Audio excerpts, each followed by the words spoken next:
ইয়া আইয়ুহাল্লাযীনা আমানু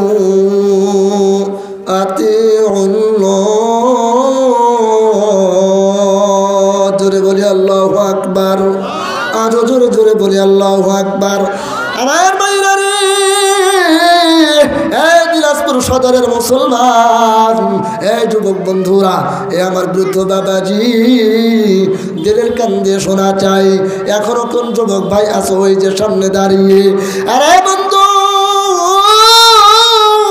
কেন কোরআন শুনবা না? কেন কোরআন মানবা না? আমার বিশ্বাস আজকের এই মাহফিলটি এলাকার জন্য রহমত, কথা বলেন ঠিক কিনা? এই মাহফিলটি এই এলাকার জন্য বরকত, কথা বলেন ঠিক কিনা? লিল্লাহি তাকবীর। নাস্তিকতা নিপাত যাক, দিন ইসলাম জিন্দাবাদ। নাস্তিকতা নিপাত যাক, দিন ইসলাম জিন্দাবাদ। কোটি প্রাণের একই আওয়াজ, খোদাদ্রোহী ছাড় পাবে না, এই বাংলায় ঠাই হবে না, মুসলমান রাজ্যে গেছে আজ। কদমে সামনে চলো, বজ্রকণ্ঠে আওয়াজ তুলো, সবাই মিলে একই তালে দাও না স্লোগান, নারায়ে তাকবীর, নারায়ে তাকবীর। মুসলমানদের এই দেশেতে নাস্তিকদের ঠাঁই নাই, নাস্তিকদের পক্ষে যারা তাদের কোনো রক্ষা নাই। মুসলমানদের এই দেশেতে নাস্তিকদের ঠাঁই নাই, নাস্তিকদের পক্ষে যারা তাদের কোনো রক্ষা নাই। এই দেশেতে থাকতে হলে কোরআন মানতে হবে, কথা কয়, কথা কন না। এই দেশেতে থাকতে হলে কোরআন মানতে হবে, কোরআন না মানলে তারা বিতাড়িত হবে, বিতাড়িত হবে, বিতাড়িত হবে। সামনে চলো, বজ্রকণ্ঠে আওয়াজ তুলো, সবাই মিলে একই তালে দাও না স্লোগান, নারায়ে তাকবীর, লিল্লাহি তাকবীর। দিন ইসলাম, দিন ইসলাম জিন্দাবাদ, জিন্দাবাদ। ইসলামের জন্য দেশের হয়েছে জন্ম, ইসলামের বিরুদ্ধে গেলে দেশ হবে ভিন্ন।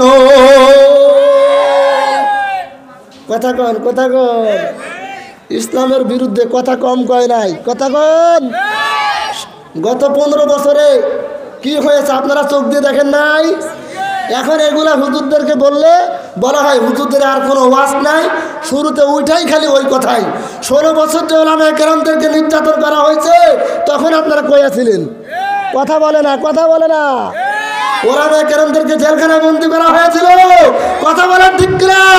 ওলামায়ে কেরাম নিরাপদে কথা বলতে পারে নাই, ওলামায়ে কেরামরা নিরাপদে সফর করতে পারে নাই, ওলামায়ে কেরামরা হক কথা বলতে পারে নাই, আল্লাহর আইনের কথা বলতে পারে নাই।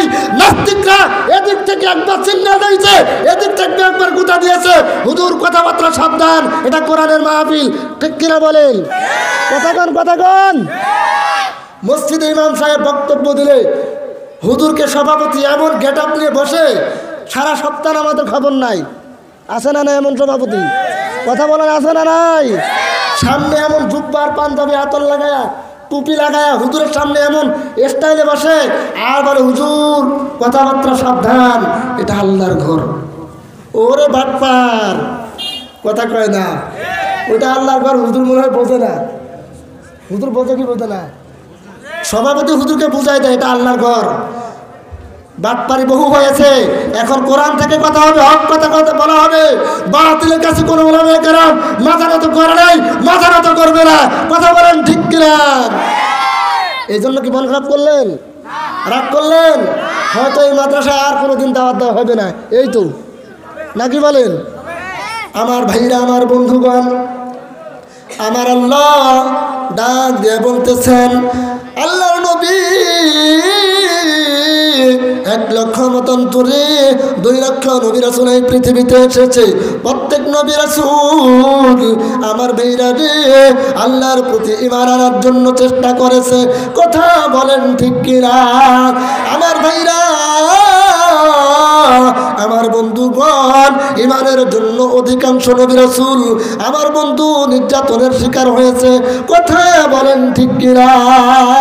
কোন সাহাবী নাই যে সাহাবীকে কাফেররা নির্যাতন করে নাই, ঠিক কিনা বলেন? আজকেও যারা ইমানের পক্ষে থাকবা, ইমানের পক্ষে কথা বলবা, তাদেরও কষ্ট আসবে, তাদেরও নির্যাতন হবে। আমার ভাইরা, ইমানদার কোনোদিন সুদ খাইতে পারে না, কথা বলেন ঠিক কিনা? ইমানদার যারা দাবি করবে তারা কোনোদিন ঘুষ খাইতে পারে না, সেকুলারিজম মানতে পারে না। আমার বন্ধুগণ, শয়তানের আদর্শ তারা বাস্তবায়ন করতে পারে না, কথা বলেন ঠিক কিনা? এই জন্য আমরা যারা আছি ইমানের পক্ষে থাকতে রাজি আছি কি আছি না? আমার ভাইরা, এক জালেম বাচ্চার একটা ছোট্ট ঘটনা আমি বলতে চাই, বলবো কি বলবো না? এর বন্ধু গভীর মনোযোগ দিয়ে শোনাচ্ছি, জালেমদের পরিণতি কেমন হয়। আপনারা বন্ধু আমার, আবু জেহেলের কি পরিণত হয়েছে, এরা বন্ধু সাইবার কি পরিণত হয়েছে, আমার বন্ধু উদ্বার কি পরিণত হয়েছে, এ বন্ধু ফেরাউন হামান কেমন, তাদের কি হয়েছে ইতিহাস আছে না নাই? কথা বলেন আছে না নাই? এর বন্ধু এক ঘটনা আমিও বলতে চাই, জালেম বাচ্চার ঘটনা। এর বন্ধু মুসলমানদের উপরে অত্যাচার করত। এর বন্ধু খুব অনেক বড় জালেম ছিল। কোনো একটা যুদ্ধে মুসলমানদের কাছে পাকড়াও হইয়া গেল, মুসলমানদের কাছে বন্দী হইয়া গেল।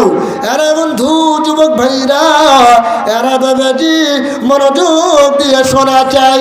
এক পর্যায়ে মুসলমানরা যখন এরে বাচ্চাকে যখন বন্দি করলো, পাকড়াও করলো, দেখবেন যারা বেশি অত্যাচার করে, জালেম জুলুম করে, নির্যাতন করে, ওকে যখন অ্যারেস্ট করা হয়, ওর প্রতি প্রতিশোধ নেওয়ার ত্যাগটাও থাকে বেশি, ইচ্ছা শক্তিটাও কি।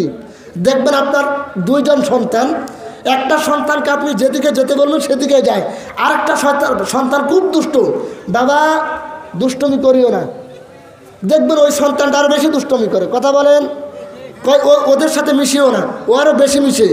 তো এক পর্যায়ে দেখবেন এক বাচ্চার সাথে দুষ্টমি করতে করতে, মারামারি করতে করতে দেখবেন যে হাত ভেঙে আনছে, হাত ভেঙে আনছে, আনার পরে দেখবেন তো ওই বাচ্চাটাকে আপনি কি করবেন বলেন তো? আদর করবেন না আরও পিটাবেন?